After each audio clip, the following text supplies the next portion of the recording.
яке аз истироҳатгоҳи маъмул дар Хорватия Золотой Кейп шакли соҳили худро вобаста ба самти ҷараён ва дар куҷо варзидани бод тағйир медиҳад. Данияҳои бузург Далматия зодаи минтақаи таърихи Хорватия мебошад, ки бостоншиносон бори аввал сафолҳои тасвири сагҳои доғдорро пайдо карданд. мувофиқи китоби рекорди Гиннес, Истрия макони хурдтарин шаҳри рӯи замин хум мебошад. дар он танҳо 23 нафар зиндагӣ мекунанд. Хорватия ҳеҷ гоҳ ба рӯйхати кишварҳои дорои хатари экологияи баланд шомил карда нашудааст.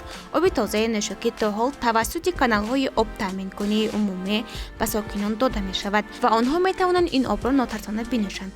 ба қаламрави Хорватия ба ғайр аз материк қариб 700 ҷазира дохил мешавад, аммо танҳо 50-тои он фаъолият мекунад. Кохи сафед дар Вашингтон бо оҳаксанги махсуси барфи сафед санги барг рӯбарӯ шудааст. он танҳо дар конҳои ҷазираи Браки Хорватия истихроҷ карда мешавад. гили меяки Вели Рид дар ҷазираи Дугаи Хорватия бо зиёда аз 100,000 зардии тухм омехта шудааст. хорватиҳо нисфирӯзиро вақти беҳтарин барои хӯрокхӯрӣ меҳисобанд. ҳамаи сокинони маҳаллӣ итминони комил доранд, ки баҳри Антарктида зеботарин дар ҷаҳон аст. Дилноза Худойдудова, Кароматулло Нуров барои барномаи Файзи Саҳар.